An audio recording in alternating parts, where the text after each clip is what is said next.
Welcome to our Israel-Palestine podcast, a project by graduating high school students from Berlin-Neukölln, home to Germany's largest Palestinian diaspora, and a second home to many young Israelis.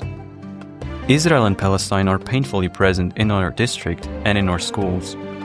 We've spoken with historians, legal scholars, trauma researchers, and educators, some of whom are world-leading experts to better understand this ongoing conflict.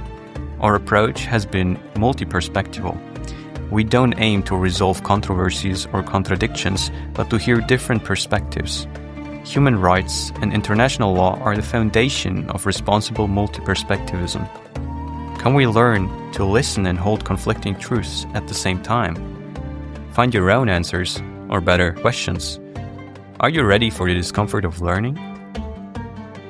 Hello and welcome everyone to this special episode of our student-led podcast on Israel-Palestine. I'm Mert. I'm Alexandria. And I'm Yusuf. Together, we're excited to guide you through today's important conversation. Our absolute pleasure to welcome two exceptional guests from the organization Solution Not Side, Sharon Booth and Mohammed Ali Amla. Very warm welcome. Thank you both so much for making time. Thank you. Thanks for having us. Yeah, thank you for having us. To start, we'll give our listeners a snapshot of who you are and the vital roles you serve within Solutions Not Sides. Sharon Booth is the founding executive director of Solutions Not Sides. She studied Theology and Religious Studies at Cambridge University, taught English in Tunisia, worked Amman for a youth-focused publishing program, served at the British Embassy, and in 2010 founded the Solutions Not Sides education program. She also holds a master's with distinction from King's College London, specializing in nationalism and religion. Mohammed Ali Amla is the Public Affairs Director at Solutions Not Sides, where he leads on public affairs, crisis communication, and strategic partnerships. He oversees training and development with a focus on anti-racism and tackling antisemitism and Islamophobia, while driving youth leadership programs that equip young people to become bridge builders and change makers. With over 2 decades of experience at the intersection of faith and policy, he is also a researcher, educator, and practitioner. Ali Amla founded Lita'arafu and Christian-Muslim Encounters and has advised widely on interfaith equality and diversity, conflict resolution, peace building, and community leadership, all with a focus on empowering communities to innovate for social change. We get right into the questions. What motivated each of you to found or join Solution Not Side? Can you give us an idea of what is it about and what problems you're trying to solve when this work began? Sure. So maybe I can start with that one. I founded the program, the education program that we run in 2009. We did some research and development during that time. And then in 2010, we did our first pilot school sessions in a school in Birmingham in the UK. And then in 2011, we did our first full 1-week tour with Palestinian and Israeli speakers in schools in London. And the program has really taken off from there. And one of the things that has always really motivated me is, I think there were 2 books when I was about 15 at school that made a massive impression on me when we studied them. One was To Kill a Mockingbird by Harper Lee. And I was really struck for the first time by this idea that standing in someone else's shoes means that you actually can really see things from another perspective, and that not everybody thinks the same and feels the same about what is going on around them immediately or in the wider world. And the second book that really inspired me was The Diary of Anne Frank. And of course, I was 15 at the time that I studied it. I related to her in so many ways. And I just felt like, but for an accident of birth and history, that could have been me. And so those books made a big impression on me. And I went on to study theology, specializing in the 3 Abrahamic faiths. And those questions of meaning, existence, justice, trust in each other as humanity have always been very important to me. So I think that's how I've ended up doing this work, and it's really fulfilling, and I love what I do. My introduction and Solution Not Sides was very different. I come from a background of growing up in Britain where the National Front, far-right, extremist movement would march through my city. And I therefore grew up with racism being normalized. I grew up at a time when hate and prejudice was incredibly heightened. Fear and perceptions of the other were incredibly heightened. And unfortunately, it feels like we're at a juncture now, which is very similar, not exactly the same, but very similar to the environment I grew up in. So for me, I've always questioned, why do I do what I do? And for me, it's a simple answer of, for me, it's about leaving the world in a slightly better place than which I found it in. As a legacy project, it's for my children. And if I've always had to acknowledge that my children will face racism, will face Islamophobia, how do I ensure that the world that they experience is not as harsh as the one I grew up in?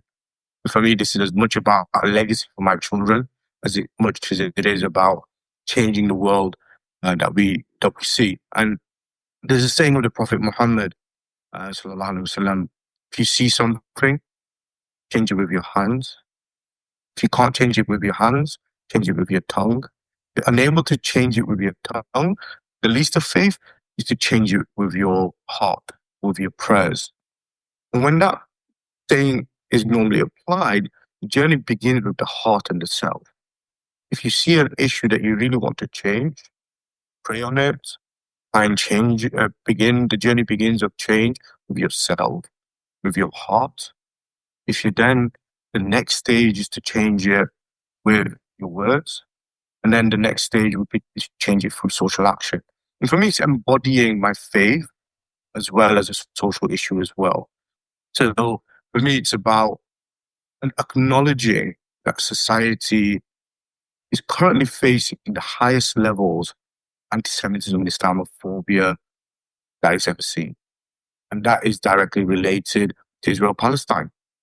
And therefore, this is a real obligation as well as a privilege to do something to lessen Islamophobia and antisemitism in Britain today. We're doing so by equipping young people with the skills to navigate the world, to navigate the conversation, empowering young people to have agency and a voice. Those were very lovely answers. Thank you. So, your mission says solutions, not sides, is solutions focused and not partisan, and not about advocacy, partisan solidarity, or normalization. Can you unpack what that actually means in practice?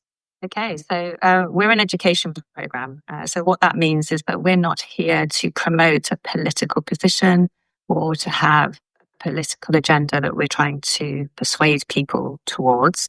Our job is to teach particularly young people not what to think, but how to think for themselves about these very difficult issues that people disagree on very strongly and feel strongly about.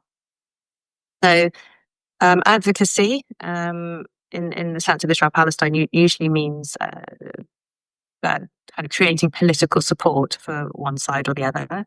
And solidarity is usually similar. So anything that is involved with being partisan is something that obviously is not our remit. And normalization, so trying to portray the current status quo as if it was somehow acceptable or normal, behaving on both sides as if that were the case.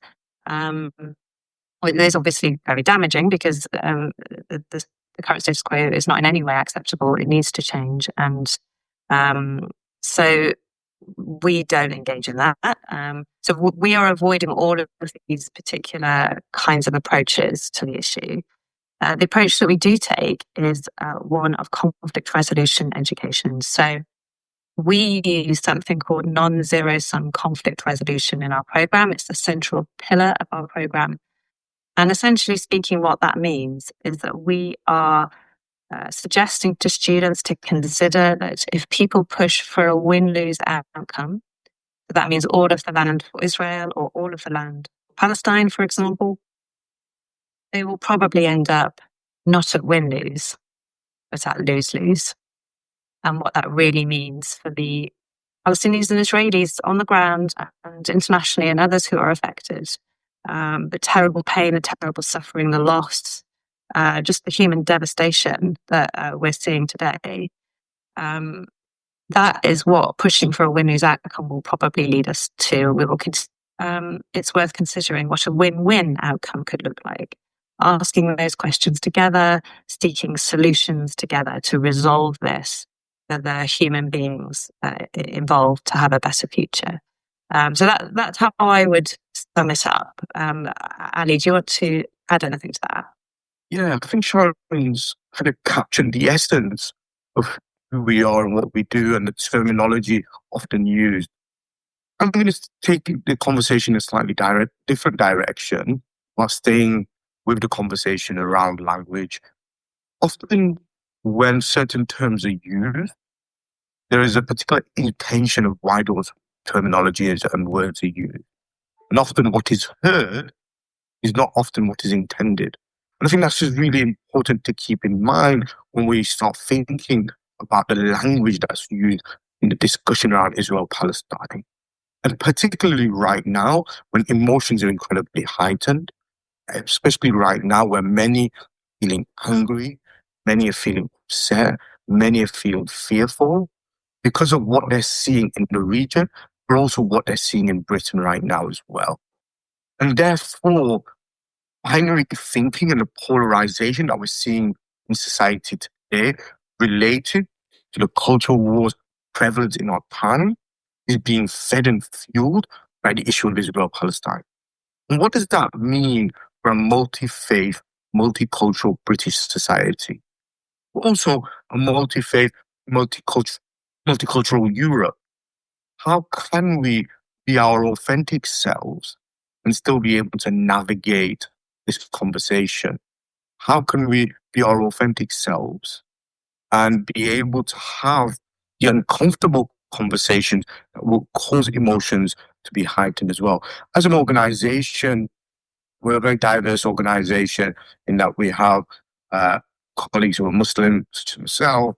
We have colleagues who are Jewish, colleagues who are of no faith, colleagues who are Christian.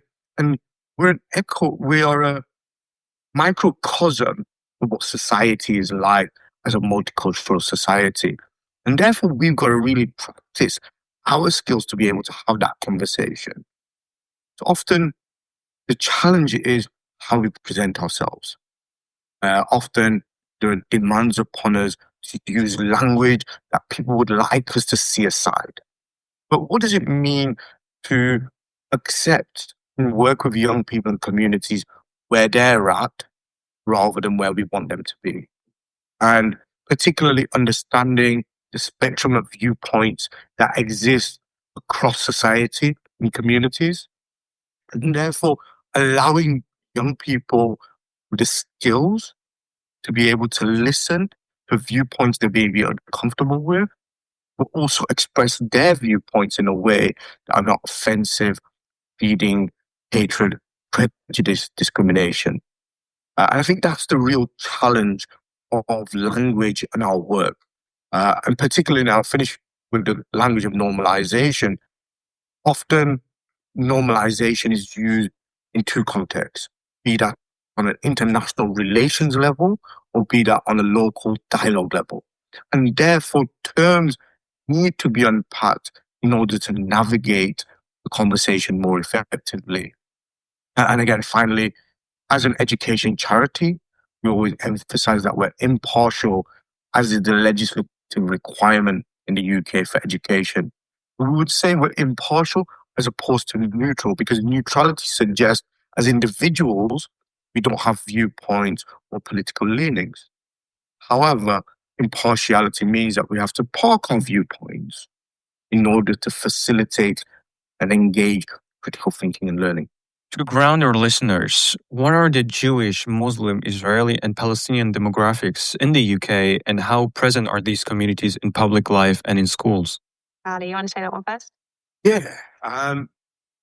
Jewish and Muslim communities are minority faith communities in Britain.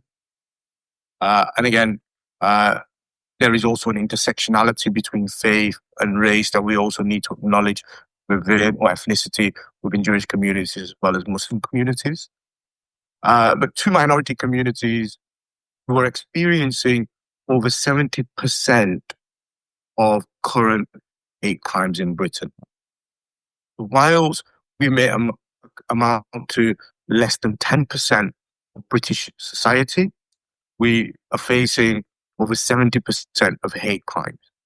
And I would say the reported hate crimes are only a fraction of the reality of hate crimes that are really taking place and the wider ecosystems of hate and prejudice that's being shared, not just online, but in communities, etc. as well. And I think that's really important to acknowledge that two minority communities are facing a huge amount of prejudice and discrimination.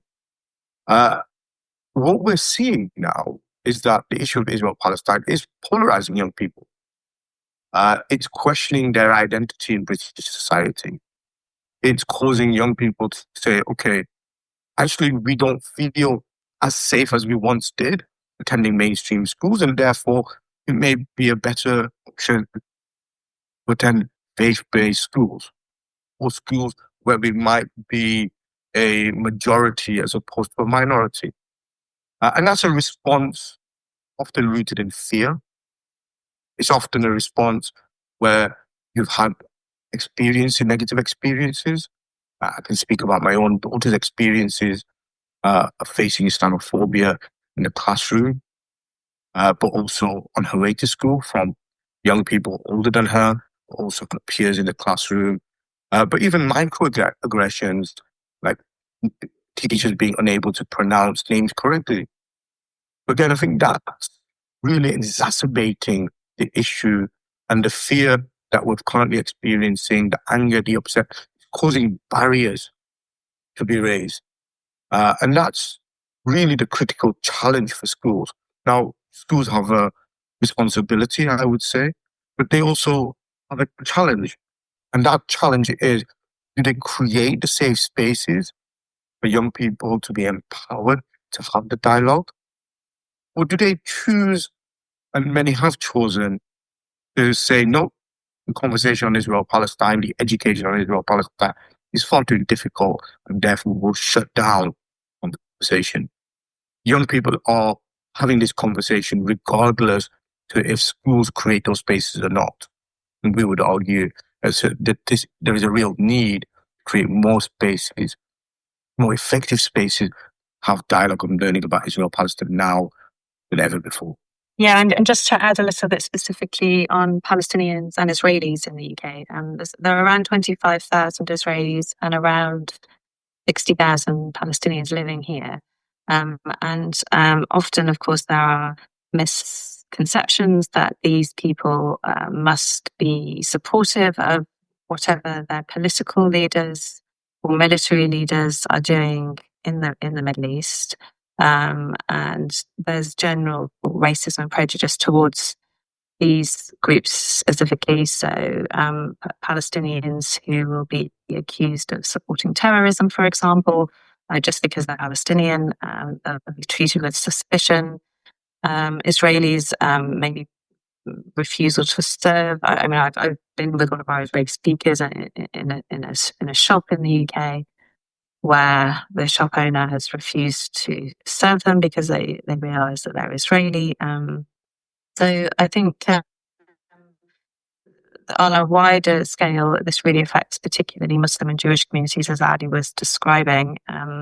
But there are these smaller communities of Palestinians and Israelis who are directly impacted and aren't necessarily Jewish or Muslim people, because, as we know, the demographics of Israel and Palestine in terms of religious background are very diverse. So, yeah, all of this is going on, and it's playing out in our education sector, but in all other walks of life as well. And it's not a society that we want to see here in the UK. We want a fair and compassionate society where we're proud of our diversity, where we protect one another from harm. And the direction of travel at the moment is going the wrong way, in our view.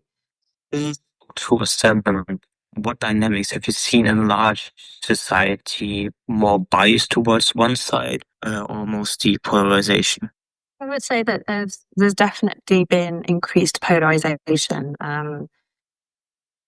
Over time, perhaps there has been a growing tendency for, just because of the numbers of people who are connected in some way with one side or the other, there has been a growing tendency, I think, for more people to get involved in this if they see groups around them getting involved. We've certainly had a lot more demand for our work, not just from places where we've traditionally worked in the past, in the interfaith, for example, but also in wider circles as well. So I would say polarization has deepened increasingly in the past 2 years as people become more entrenched in positions of fear and anger.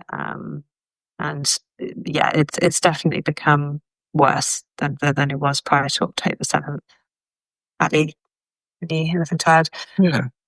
I think I'll begin by saying that the challenge is that often we're so consumed by the pain of what our community and how we define our community can be discussed at length as well. We're so consumed by the pain and anger and upset experienced by our community, our side. It means we often have a blind spot for what the perceived other is experiencing. And I see that time and time again. And that just creates cycles of perception. Oh, X community is being protected, but we're not. And I think that's one of the key issues of perception we really need to get older in challenging. How to create a society which is fairer, more equal, more equitable should be our priority. How do we ensure all of our services in challenging antisemitism and Islamophobia are equally, equitably invested in? I think that's where we as communities need to come together to challenge hatred and prejudice, which is becoming mainstreamed and normalized in society currently. I think also we're seeing right now, we've seen this post-October 7th, I would argue is something I would label as the crisis of empathy. And it comes back to when our communities, when our side is angry, fearful, feels under attack, it's very hard to have empathy for what the perceived other might be experiencing, or is experiencing.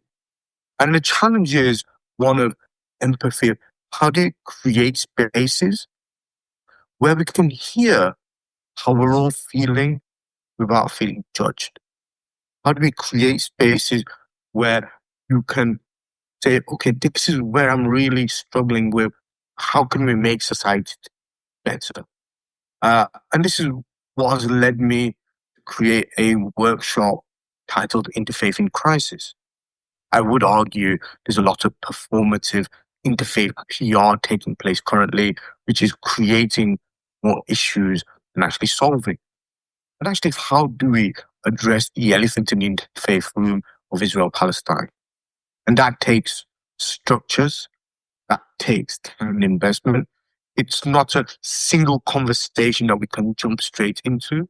And unfortunately, many are trying and failing in doing that. How do we create a society where we can create those spaces for better dialogue, to listen to one another? But the challenges of one of empathy, one of anger, one of emotions, because actually for many in our society, they're not ready for dialogue because of their emotions. And what does it mean to wait patiently for those to be ready, but also creating opportunities for those who are ready as well? And again, that's not to deny the politicization of Israel-Palestine within the education space. More broadly, I've been doing a lot of thinking about the higher education sector, the university spaces in Britain. And there's been a huge politicization in that space. And therefore, I have a 3-hour workshop for universities exploring the competing needs and demands within the HE sector. What does it mean to truly listen to the needs of your staff and your students, and to acknowledge them, but also address them, both at a strategic level, but also on a human level as well?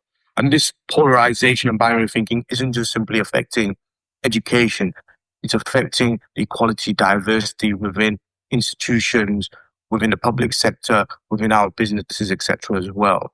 So again, we need to have a discourse, not just within education, of how we improve the impact of what is happening in Israel-Palestine, but actually, what does that impact mean on the UK, and how do we get better in addressing not just hate and prejudice, but spaces where people feel that they have agency and voice. How did that situation play out specifically in schools and campuses? And what were the tensions and challenges? Maybe I can speak about the schools, and Ali could speak more about the university campuses in the UK. So in schools, we've seen young people and teachers, staff members coming into school when this issue has been very prominent in the media headlines, feeling very strong emotions and wanting to express opinions, and rightly and naturally so. School is meant to be a place of education, of learning, of exchanging of ideas. Because the levels of emotion have been so high, school leadership, I think, have obviously struggled, which again is understandable, to manage and to provide that safe and brave space for young people particularly, but also the staff members to have those expressions of opinion and to exchange views.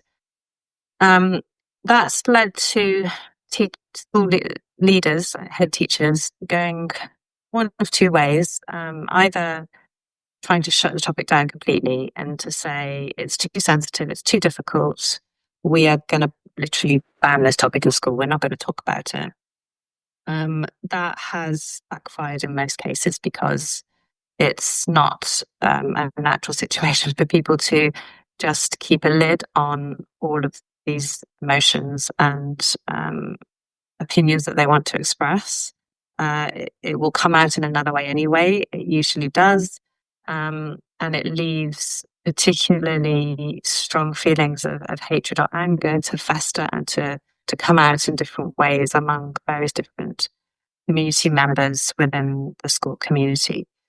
So, of course, we would never recommend that. We think that a lack of education about politics leads to a lack of citizenship, of being able to function and to grow as a young citizen in a democracy like ours.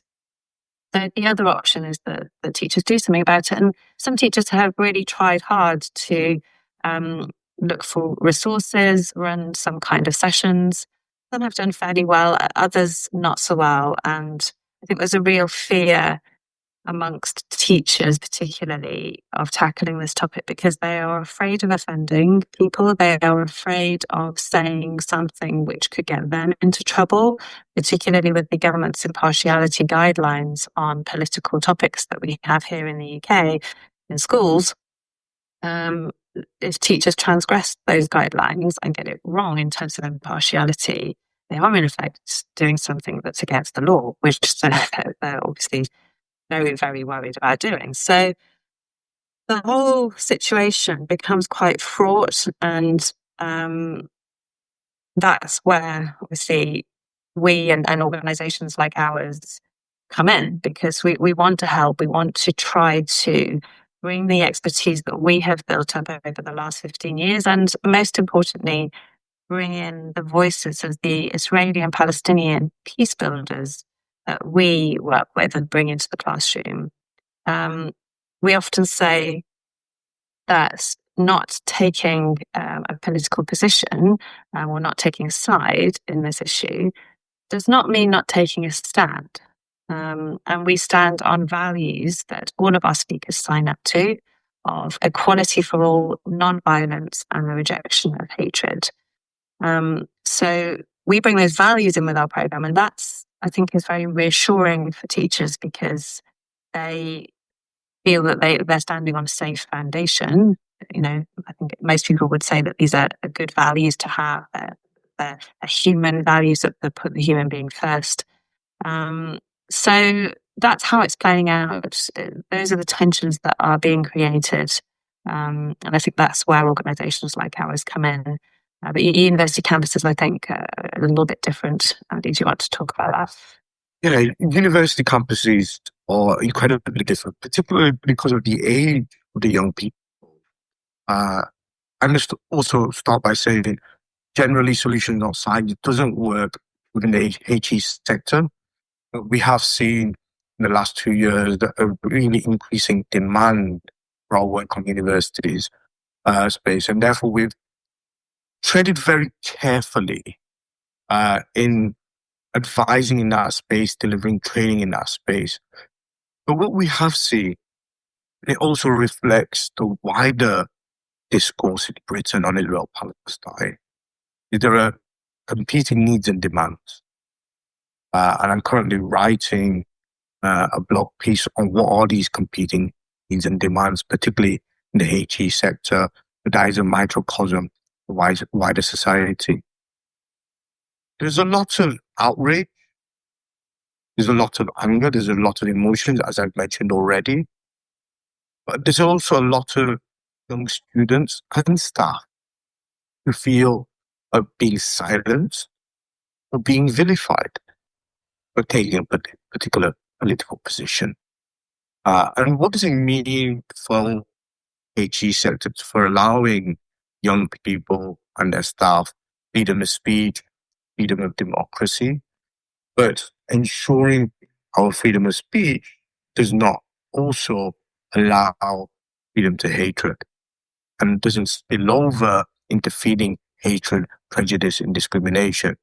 But whilst we have in any democracy the importance of freedom of speech, the freedom of protest, etc., alongside that is the competing need of ensuring safety on campus.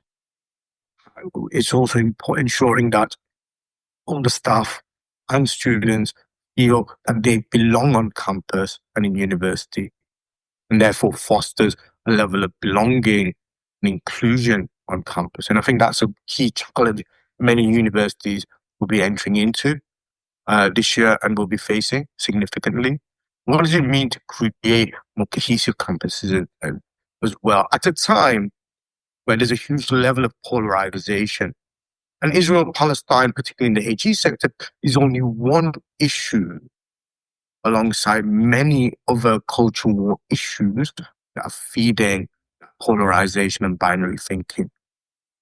And therefore, there's a huge element of either with us or against us, of a rhetoric taking place in society, among universities. And what does it mean to address these issues? So what we've done at Solutions Outside is our Bridge Builders program purposely is targeted at young people before they go to university, when they're at their final year of school or their college, in order to build their resilience to what they might experience when they get to university, to build their muscle memory to have difficult dialogue, that when they get to campus, they don't feel overwhelmed by what is already happening. But alongside building the resilience of young people, these conversations, I do believe staff and academics also need to be given opportunities to build their muscle memory.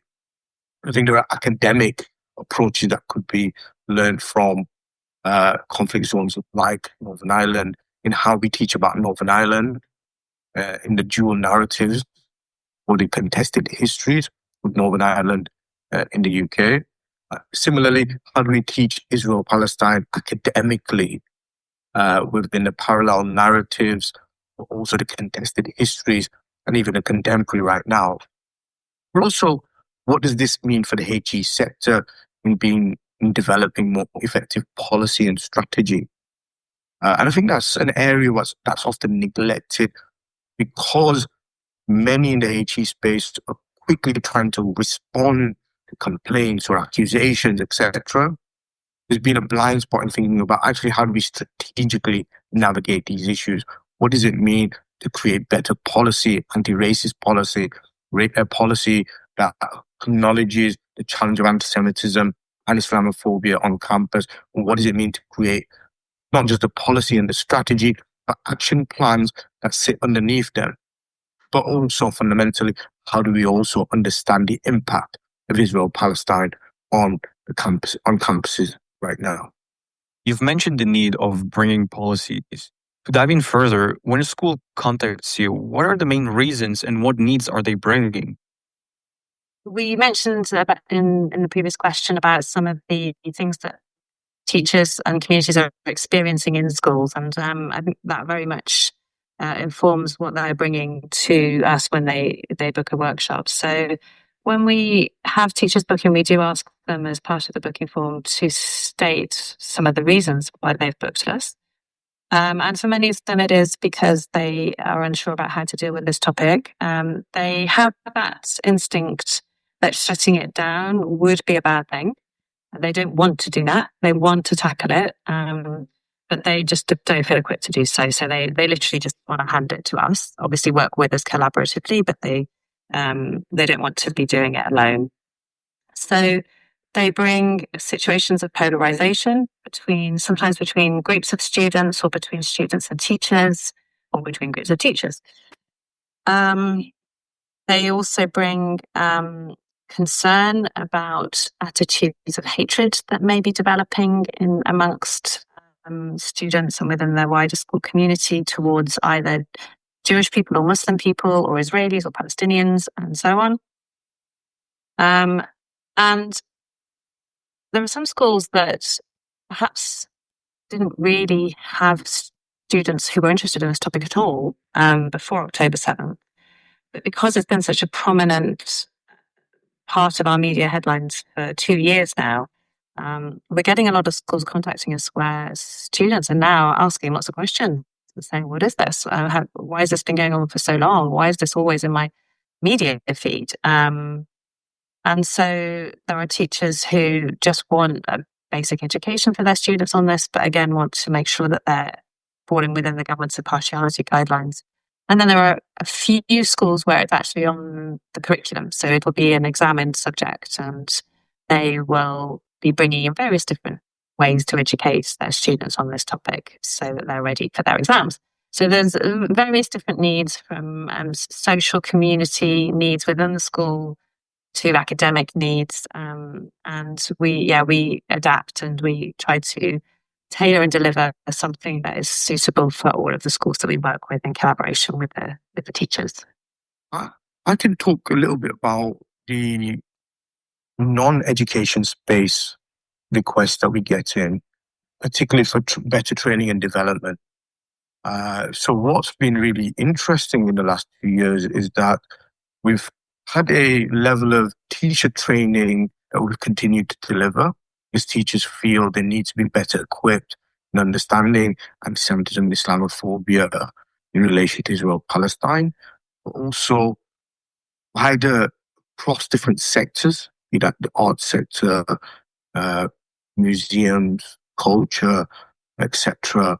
Have also contacted us to say, we're really struggling on an EDI level, on an equality, diversity, inclusion level, because we've either, as an organization, maybe caused offense by statements we may have put out, or we've decided to be impartial, where they may not have been impartial previously on political issues, global conflicts, and that's causing emotions to be heightened. Also think there's a lot of demand on organizations to make statements. And in some ways, impartiality has become a dirty word for many. Neutrality has become a dirty word for many. And it's actually not a lack of understanding of what it means to be organizationally impartial whilst preserving the freedom of speech for their staff. And that's a real challenge and tension that we're seeing currently as well. So there's been a broad range of that many organizations have been bringing to us. We're also we've been incredibly fortunate in that organizations like UNESCO have approached us to deliver training to education ministries across a number of countries in Europe. And therefore, we've been really fortunate in that our impact of our work is not just in Britain, but having a much wider impact internationally as well. In addition to my role at Solutions Not Sides, I'm also on the steering group for Encarta, which is part of a German organization called GIGA, which is a European network on countering antisemitism through education as well. And again, that has also meant that we are having an impact not just in the UK, but more globally now as well. How does a typical workshop look from the student's perspective? So I guess from the student's perspective, they go through like an experience of 3 parts. So the first part is exploration, and we use 3 E's, so we remember these 3 parts. The first part is exploration, first E, and that is exploring the history of this issue from both perspectives. Engage with our short video, which includes an interview with a Palestinian and an Israeli about what 1948 means to them. And the second E is empathy, and that's where they get to meet the Israeli and Palestinian speakers, the peace builders. So we fly in from the Middle East to meet the students. So that's when they just get to hear the personal stories of these 2 individuals, but also just have a dialogue with them, ask whatever question they want to ask. So that's, I think, the really interactive part that the students appreciate the most from the feedback we get. And the third E is empowerment, and that's where students do a solutions-focused workshop. So they will get into groups around tables, they'll work with our materials to look at potential solutions that actually meet the needs of the Palestinian and Israeli people. So that's it in a nutshell, I guess. Moving on, why do you center Israeli and Palestinian youth speakers often close in age to the students, and what unique impact does that have? Well, this is something known as role modeling. So I remember when I was a teenager that I would often look up to people who were roughly 5 or 10 years ahead of me in their life journey and think, oh yeah, I want to be like that person. I think a lot of young people will have what you might call kind of idols or role models. They might have posters on their walls. It could be people who've been very successful in a certain field, such as sports or the arts or politics even, or whatever it is. So we've realized that there is definitely that sense of connection with this age group. We've been quite close in age, but just a little bit ahead in their journey. So our speakers are usually in their 20s, maximum early 30s.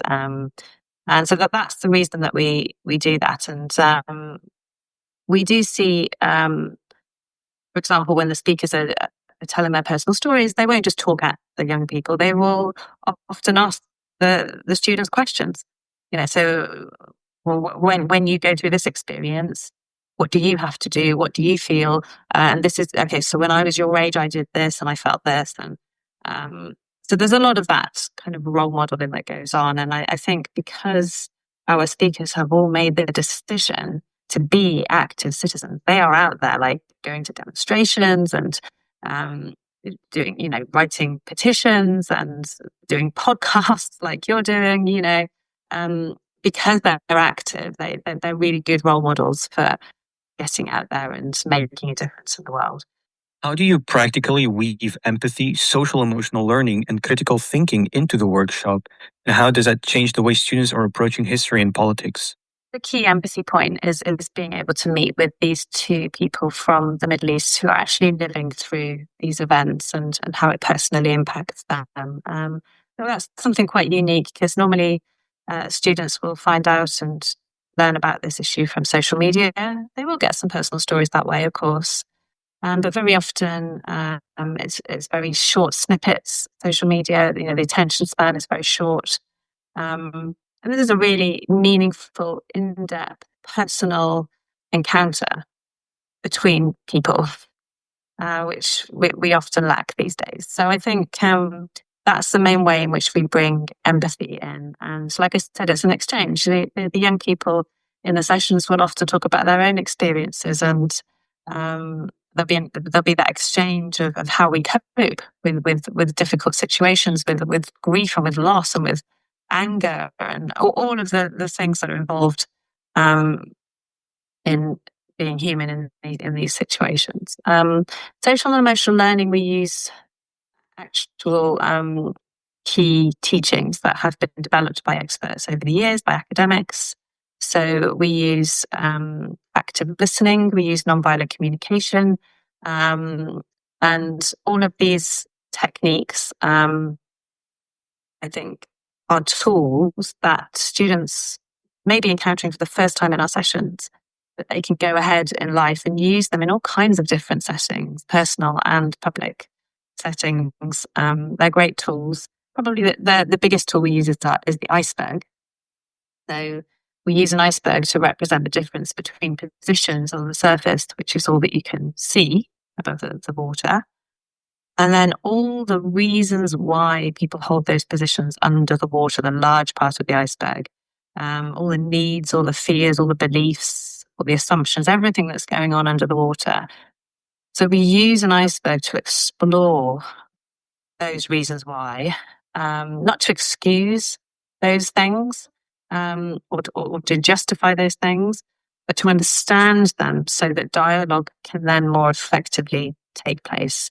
And from dialogue, we step into critical thinking. And the critical thinking is that final workshop that I explained in the empowerment section, where the young people are encouraged to think for themselves what solutions could look like. And they're using knowledge input from the work that they've done through empathy, by listening to the Palestinian and Israeli people themselves, and understanding things from their perspective. I think there can be a tendency for people who are living here in Britain or outside of the Middle East region to turn and look at what's happening over there and think that we know everything, we have the answers, and we have the moral high ground, and that things should play out according to our own ideological perspectives. Whereas actually we think we should be listening to the people who are directly affected, who live in the region, and we should be supporting them to find a solution that works as much as possible for everyone. So that's how we build those things into the workshop. And in terms of how that changes the way students are approaching these kinds of issues, we've had feedback from many teachers that young people will go on to apply for university subjects, that they will put it on their university application form, that they're applying for international relations or theology or sociology or psychology or history or whatever it is, because they did a Solutions Not Sides session at their school. And that's incredibly inspiring for our team and keeps us motivated, because we know that there are many young people who go through our program and then further programs that Ali will talk about shortly, who actually go on to be change makers in these fields out in society once they leave school. So that's really exciting. How do you keep a room safe for hard truths and hard feelings? What facilitations, rules, methods, or escalation strategies do you use? So the main thing that we do at the beginning of each session, and even before we come, we give a briefing to teachers to help, so that they assist us in creating this space, is that we need to get a balance between having a space that is safe, in the sense that people aren't in an emotional state of anxiety because they are worried that they will be personally or emotionally attacked over their identity or over their opinions, etc. But at the same time, it has to be a brave space. We don't want to be shutting down freedom of speech and expression. And it's about getting the balance between those two things. So at the beginning, we have the briefing with the teachers. They help us to set the safe space. We have our own scripts that our facilitators use to ensure that there's an understanding, or what we might call a social contract between all the participants in the session. We sometimes use a formula called oops out, which indicates it's just like a little expression or phrase that you can say if you have a very strong negative emotional response to something that is being said. And it can just be used in a gentle but firm way to just stop proceeding for a moment and have the opportunity to express why there's the ouch, what's hurt you, what's produced a strong negative response. But the oops kind of indicates as well that good intentions are assumed in the group. We're assuming from the outset that everyone wants to engage in a hard but constructive discussion. So the oops just gives that indication that we're assuming that you've come from best intentions, but ouch, you have hurt me, and presumably unintentionally. So that's one of the ways that we set the safe space at the beginning of sessions. We also use our values, that we make very clear to students that we're not just coming into a kind of moral vacuum here. Our organisation, everybody involved with our organisation, stands on these values of equality for all, non-violence, and the rejection of hatred. So they're not going to hear our speakers advocating for violence or for hatred towards any groups of people. And I think the overall structure, which I've outlined of our sessions, takes students on a journey through our programme where they build upon the safe space rules that we've put in place, and then the skills that we give them to then start doing this themselves, to having the conversations themselves in the second half of the programme, and coming up with solutions and critical thinking themselves. So those are the main things that we do. We also use a feedback form. So we have a feedback form at the beginning for students to write down reflections before they start on some of their views on this issue, some of the things that they're concerned about, that they want to learn, etc. And we have a feedback form at the end. We give them some reflection time, which I think is really important to just process and consolidate what they've been through in the 3-hour programme. And it gives them space to also communicate back to us anything that they found positive in the session, anything that they think we need to improve. So those are the different things that we build in just to ensure that safe and brave space. Thank you. So beyond one-off workshops, you won the Bridge Builders program. What does that look like concretely, and why is youth leadership so central?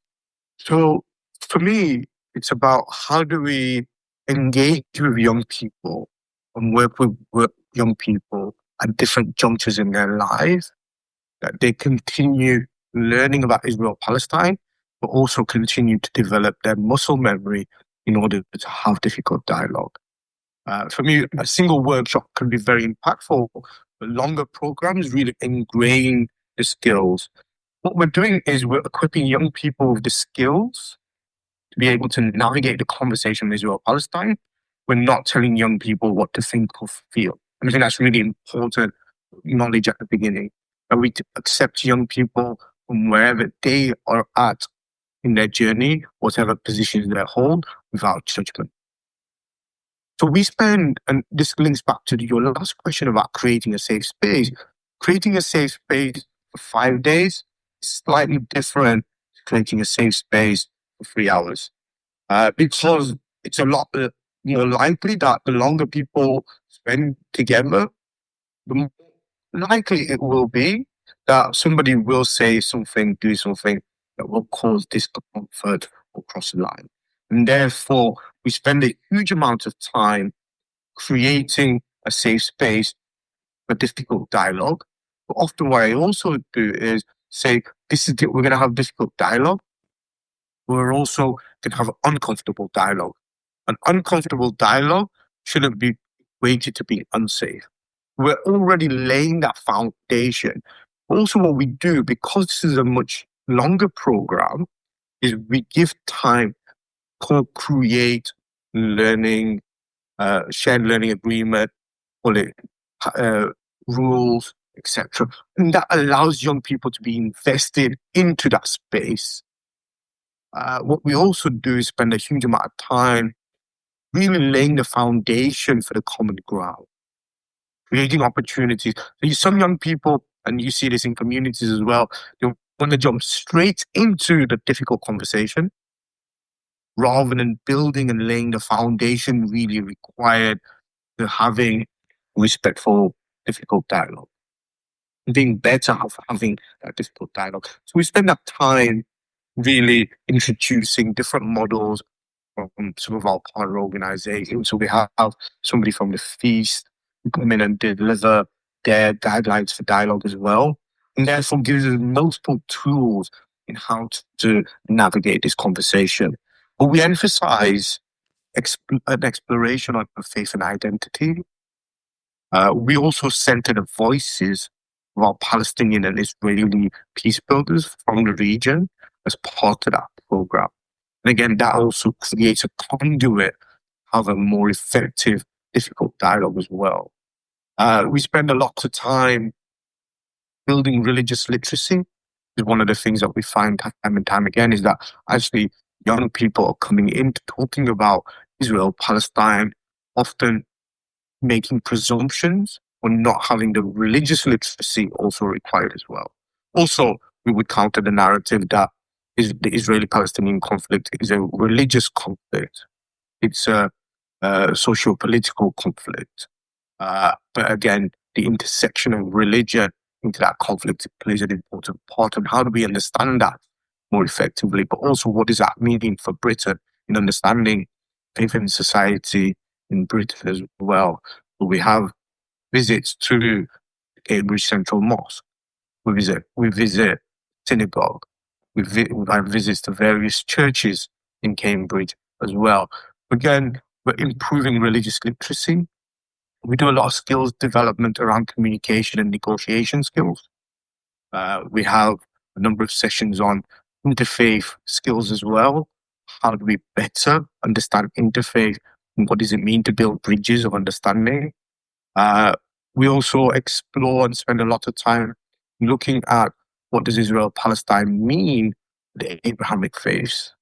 But similarly, we also spend a lot of time looking at the impact of Israel-Palestine on British society, cohesion, on the HE sector, but on society more broadly as well. We also spend a day understanding antisemitism and Islamophobia. And what does it mean to stand together against antisemitism and Islamophobia and all forms of hatred and prejudice? And then the final day, Friday morning, is normally my favorite morning section because I really push the young people out of their comfort zone.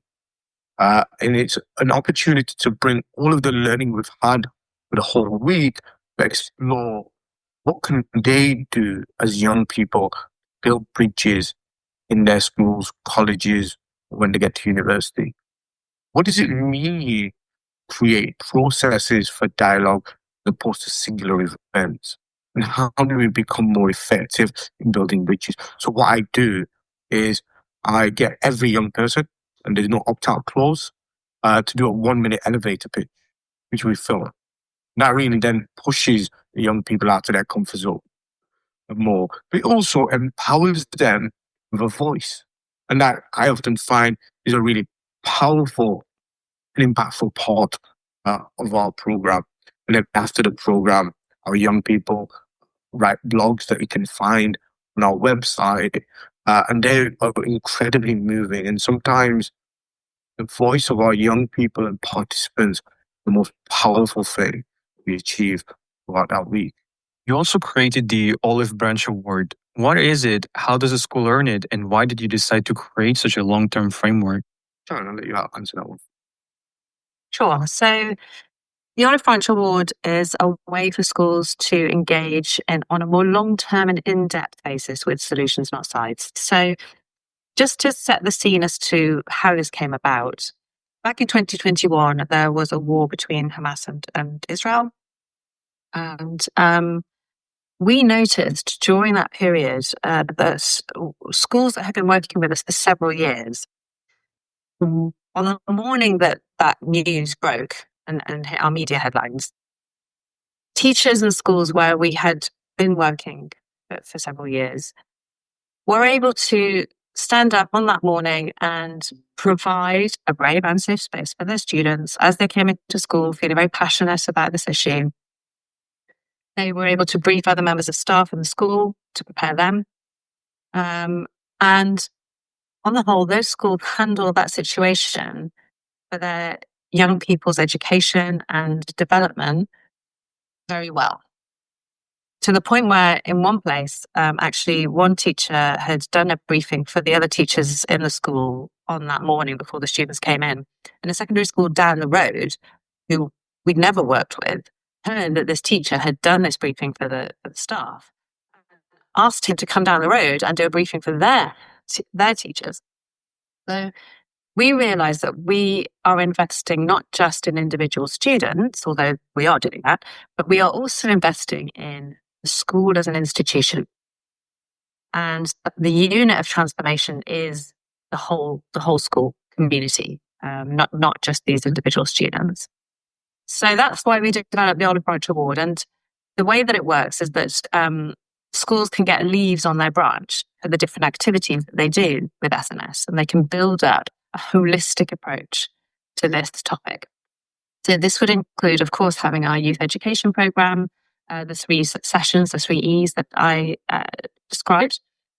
It also includes having our teacher training on recognizing and tackling antisemitism and Islamophobia around this topic. It can include other follow-up activities, such as sending student delegates to the student leadership programs that Ali has just described, sending teachers to our teacher conference. It can include doing further research projects with students using our resources where students can do presentations back to their class or to their school assembly. It includes putting up a mural in the school entrance hall or in the main hall that is all about Israel-Palestine and how we're going to talk about this issue, how we're going to approach it as a school, what values we're going to use to discuss it. So schools can get many leaves on their branch. It's getting a bit competitive. We've got some schools that are getting ahead of other schools that are asking, how many leaves has this school got? Are we in the lead? And we had a winner this year for the first 3 years of the Olive Branch. There was one school that did particularly well and got the most leaves. So it's been really an exciting and effective program because it's cemented a longer term relationship between Solutions Not Sides and all of these schools that are joining. And we've had around 50 schools now sign up for the Olive Branch Award, as well as all the other schools that we're still running the youth education program in. So yeah, that gives you a taste of the Olive Branch Award and how it works. And just to add, I think it's really important to acknowledge that we're moving into a space now through the Olive Branch Awards and other elements of our work where we're having an impact not just on individual institutions and schools, but systemically and structurally across the education sector. And I think that's really important, that investment into bringing those schools together and shaping the sector will be the impact that we'll see that will be required in the next 5 years, 10 years, etc. And it's only through that longer term commitment from schools that we can have that ongoing deeper commitment, a deeper impact as well. Moving on. You're right that any solution must include an end to both the occupation and the conflict and a win-win outcome. How do you teach a solutions-oriented mindset without prescribing the answer?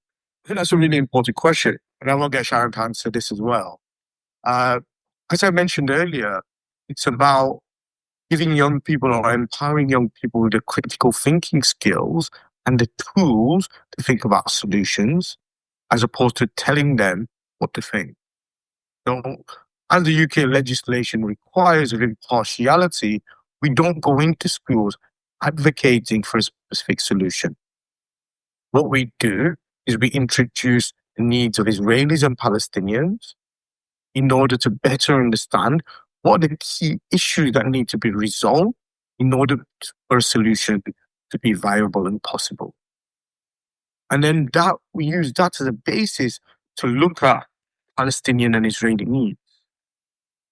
And that's the foundation we build upon. We use Maslow's hierarchy of needs to align the different needs of Israelis and Palestinians. And that becomes very foundational and important when thinking about this question about solutions.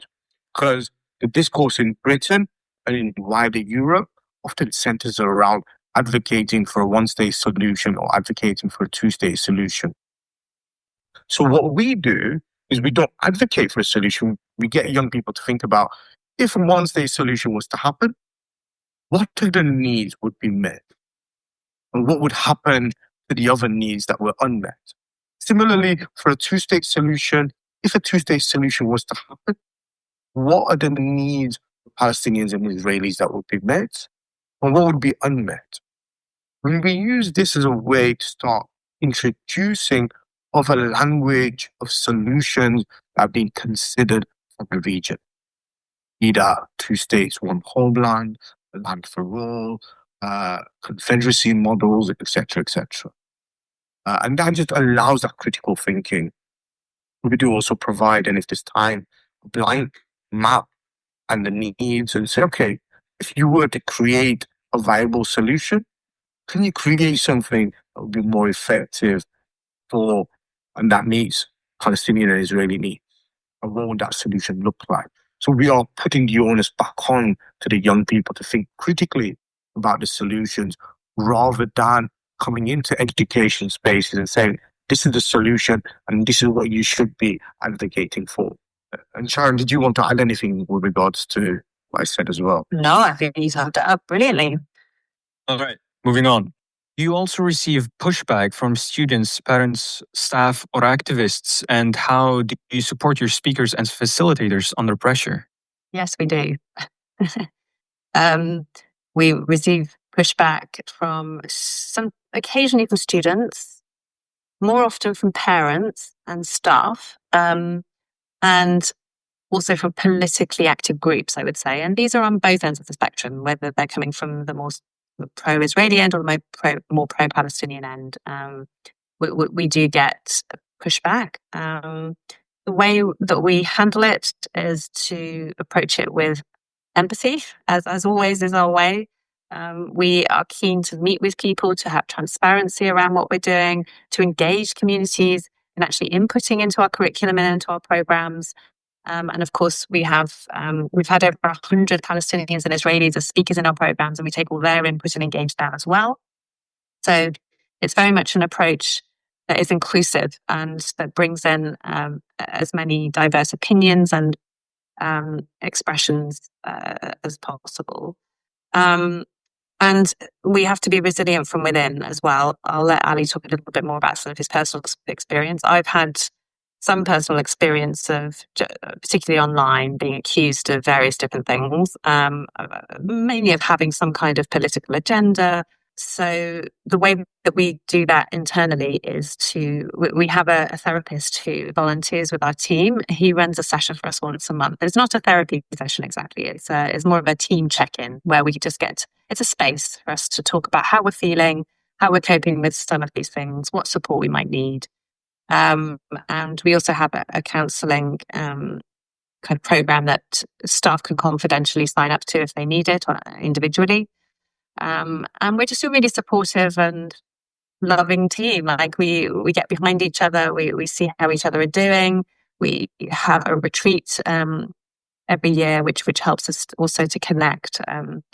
And sometimes when we feel alienated from our own community spaces, as happens to some of our team, we always have this kind of third space, which is the solutions not sides space, and all the peace builders that we work with, and the peace and justice kind of realm where all of this work happens. So it is like a family, and it needs to be, because of the pressures that we often come under. But I'll let Ali talk a little bit more about that, because he's got some personal experience, unfortunately, as well. Yeah. We could have a whole 90-minute podcast just on pushback and countering disinformation of a strategic communications approach, all the way through personal, really how it affects me as well. But again, watch this space. We are going to be launching a new AI tool very soon, where on our website, where people can ask all of us questions, or the senior leadership team questions, and we'll be responding with pre-recorded video footage that we've filmed already. So watch this space. That launch will come soon as well. And that's part of our strategy in countering the disinformation, misinformation, sometimes outright lies have been written about us, spoken about us, etc. And as Sharon said, we get pushback from across the faith and political spectrum. But as a Muslim in this space, I have to say it's tough. It's incredibly hard. It sometimes becomes incredibly personal because society, including friends, judge you from what you write or don't write or post on social media. And if your outrage doesn't align to theirs, then they begin to question your motives. And that's a real challenge. And I think this is where I will always emphasize on try and have some empathy and look at the world through my eyes. And as an educator and as an educational charity, we have to abide by impartiality guidelines. And that includes how we express our political opinions online. And therefore, we have to be incredibly conscious as well as cautious. I've had 20 years of my social media trolled through with a fine-tooth comb to try and portray me in certain ways. And I'm incredibly fortunate that they didn't succeed. They were unable to find anything because of the work I've done. I've always been very careful on what I post, how I post things, how I word things. I always make the presumption is with every post that I make, it was on the headlines of a leading newspaper. Could I stand up to that scrutiny? And I would argue most things that would be the case. What was really heartbreaking was my name was included in a report. And they went through my social media, were unable to find anything. So they took a screenshot of a post of when I made a prayer for my daughter, who was born on a night which many Muslims celebrate, called Nisf Shaban or Shab Barat. And they tagged that way where they suggested that, oh, you must be a devout Muslim. And what I would question and challenge there was, were the Islamophobic intentions behind suggesting I was a devout Muslim in order for people to make a presumption that by being a devout Muslim, I would not be impartial? Or worse even than that would be if I'm a devout Muslim, equating that with a perception of being an extremist or terrorist, which is what I think was the intention behind that. And I think this is where pushback is part of the work we do, but it's also tough. I've had also other things that have been used to attack me as well. And it has an impact emotionally, mentally, spiritually. It helps having a really caring and compassionate team. I wouldn't be able to do this work without the care and the compassion of my colleagues and the leadership of Sharon. Again, I would not be able to do this work without the team that we have. And this is why we are successful in being able to do this work. Many are not. And it comes with a risk and a cost. But it also comes with needing emotional resilience and grit. It also comes with the need to sometimes be able to express your vulnerabilities when you don't want to. And again, expressing those vulnerabilities in a space which is safe is part of leadership as well. Again, SNS as an organization invests a lot into the staff, mental health and well-being. We have access to therapists.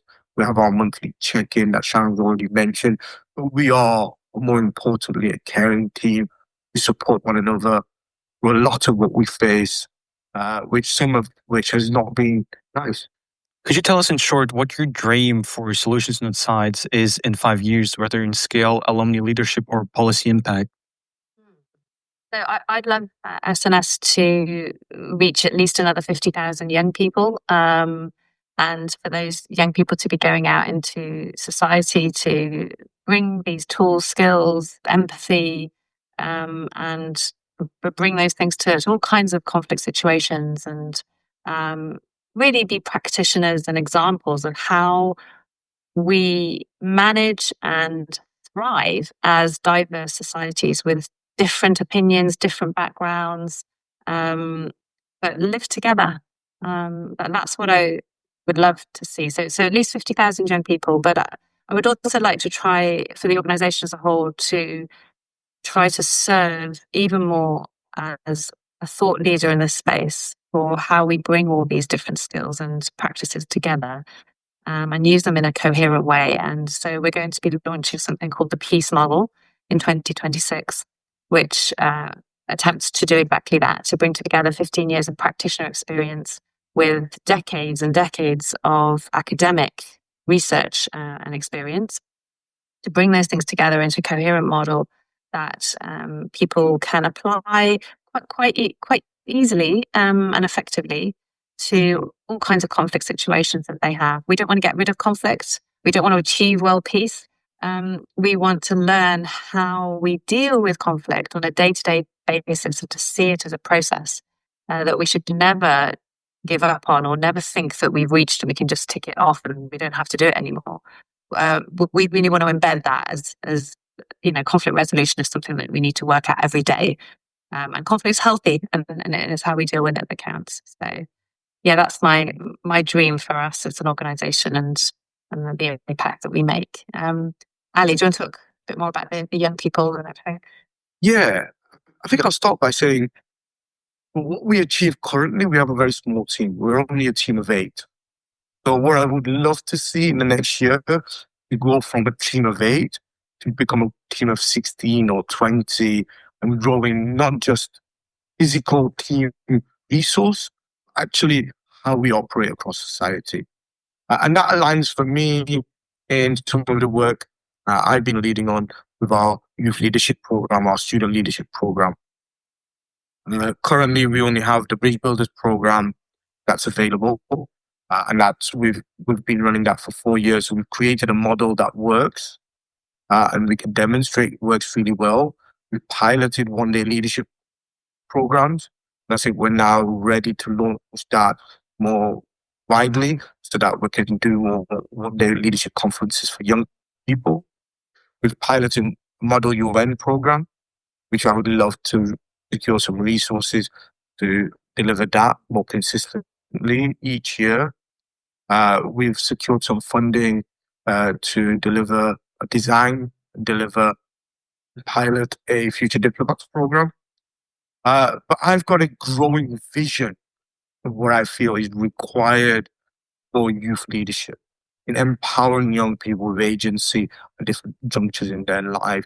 So whilst we currently have one program which is going to expand in a couple of different directions, the next 5 years, I would love to have at least 6 or 7 leadership programs and the staff resources and the financial resources to be able to do that ongoing continuous work as well. Because a single week leadership program takes a lot of time, resource to actually coordinate. So it's not simply paying for the week in itself, it's all of the leadership work, the thinking, the analysis, etc. required to pull those programs together. So that's my vision, is in the next 5 years to increase the number of leadership programs we have available for young people, be that political literacy, be that our future diplomats program, be that campus leadership, be that supporting staff networks, etc., etc. I've got a big, broad vision that I could explore. The one thing I will also conclude with saying is we get a lot of requests from different individuals in different countries saying, we'd love to see your work in Germany.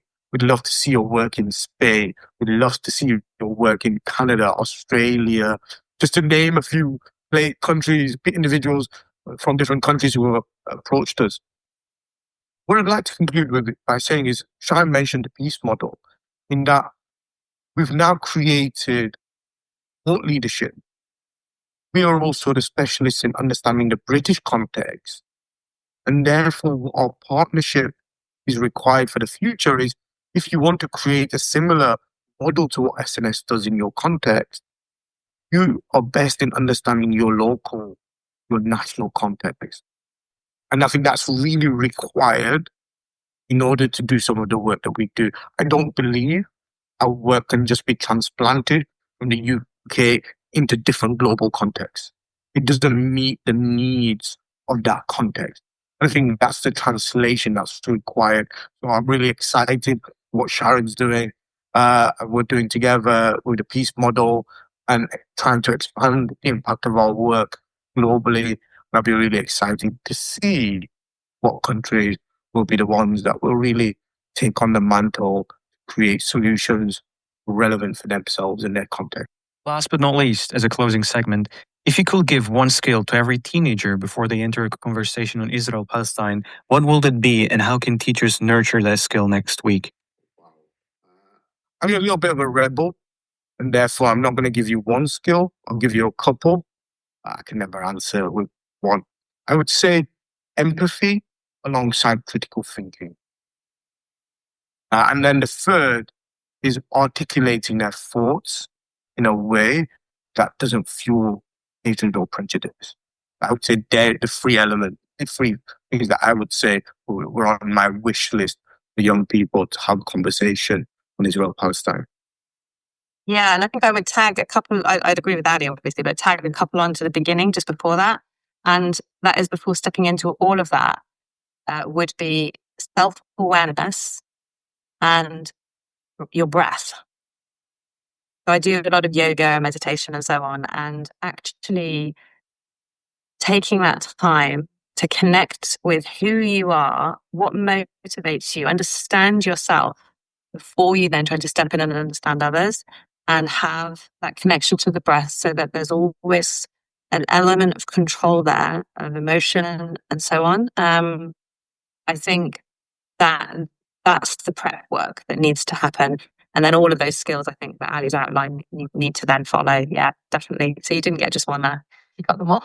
Thank you so much. With that being said, this marks the end of our podcast. A huge thank you to Sharon and Mohammed Ali for joining us, sharing your insights and your wisdom with us, with our listeners today. Thank you for having us. It was a pleasure. Thank you for having us. To the listeners, Prophet ﷺ said, Afshu salam, spread peace. Please continue spreading peace. Thank you for listening. If this conversation was meaningful or unsettling, if it left you with answers or more questions, feel free to like, share and subscribe. See you next time on our Israel-Palestine podcast.